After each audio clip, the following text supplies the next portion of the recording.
Agora o nosso assunto é política com a Maga Estopassori. Ontem tivemos a realização do segundo turno das eleições nas principais cidades brasileiras, entre elas capitais. E Santa Catarina não teve, porque aqui no primeiro turno, 3 situações, Joinville, Blumenau e Floripa, se resolveu no primeiro turno. Economia para os cofres públicos, né? Porque todo o aparato teria que ser realizado. Qual é o saldo que fica após esse segundo turno de eleições municipais? Maga, boa tarde. Boa tarde, João. Santa Catarina resolveu tudo no primeiro turno, aí menos custo, né, para os cofres públicos, menos ansiedade também, para quem queria entender um pouquinho do desenho da urna. Mas a lição que fica, ou o saldo que fica desse segundo turno, que aí sim é quando está tudo resolvido, está tudo contabilizado, eu vou fazer referência a uma frase da ex-presidente Dilma Rousseff. Não é quem vai ganhar e quem vai perder, parece que vai todo mundo perder. É uma licença poética para dizer o seguinte: não há muito o que comemorar entre os bolsonaristas e os lulistas, ou petistas, ou a esquerda, de modo geral. Isso porque, no saldo geral da eleição, começa a surgir uma fumacinha de uma possível terceira via. Ou, se não for uma terceira via, porque ainda há a indefinição com relação ao próprio ex-presidente Jair Bolsonaro, se ele vai conseguir se tornar elegível, se ele vai poder reverter essa situação, que nesse momento ele está inelegível, há essa dúvida também. Então, esse é o primeiro problema que Jair Bolsonaro precisa se preocupar, mas tem outros também dentro da direita. Por quê? Porque outros nomes, como opção da direita, começam a surgir. Eu prestei atenção na declaração do Ricardo Nunes, reeleito em São Paulo, e que fez referência a Tarcísio de Freitas, dizendo que ele é nosso líder maior.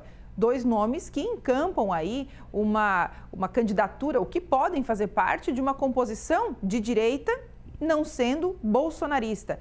De outro lado, tem também o Caiado, Ronaldo Caiado, que elegeu o seu candidato, que é do União Brasil, vencendo em cima de um candidato do PL lá em Goiás. Tudo isso, o que significa? Significa que, para Bolsonaro, para a direita, as opções não se acabam só na figura de Jair Bolsonaro, ainda que ele esteja elegível. Bolsonaro, que tem um pouquinho mais de dificuldade de diálogo, ou não sei se é dificuldade, mas não quer muito dialogar ou não queria. Agora entendeu que precisa se comunicar, ou então vai passar trabalho com novas opções de candidaturas que vêm à direita ou centro-direita. Por exemplo, o PSD é o maior partido do país hoje, que é o partido que mais governa brasileiros a partir de 2025. Partido que foi criado em 2011 por Gilberto Kassab e que hoje passa a ser o grande partido a ser atraído. Quem vai atrair o PSD? Bolsonaro? Luiz Inácio Lula da Silva? Quem? O que vai acontecer com esse partido? O PSD entra num momento político em que ele está bem tranquilo, pelo menos em nível nacional. E o que acontece no nível nacional vai refletir nos estados. Então, por enquanto, nem Lula, nem Bolsonaro tem muito o que comemorar. Tem mais é que organizar a casa, organizar esse ambiente para atrair os partidos que saíram grandes dessa eleição. Eu não estou dizendo que eles estão enfraquecidos ou que eles diminuíram de tamanho, de importância, de relevância. Não. É que à direita começam a surgir novas opções que não são tão, abre aspas, radicais quanto o bolsonarismo, aquele que se estabeleceu e que foi muito vitorioso em 2018 e também em 2022, embora Bolsonaro não tenha sido reeleito. Agora, trazendo aqui uma conversa para a nossa paróquia, a gente tem 2 situações envolvendo dois prefeitos que estão fora dos seus mandatos por questões policiais. É o caso do prefeito Salvário e do prefeito Neguinho em Forquilinha. Salvário em Criciúma, Neguinho em Forquilinha. E a pergunta é: há previsão de volta desses 2 prefeitos aos seus cargos? No momento, ainda não.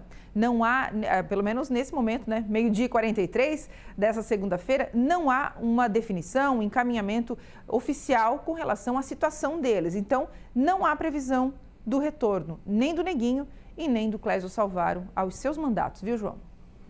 E continuamos assim agora focando 2026, né? Já começou, na verdade, né? E agora finalizando então com o desenho partidário, com o desenho dos partidos no sentido de quem mais quantos vereadores, quantos prefeitos cada partido elegeu, que é o que respinga diretamente para 2026.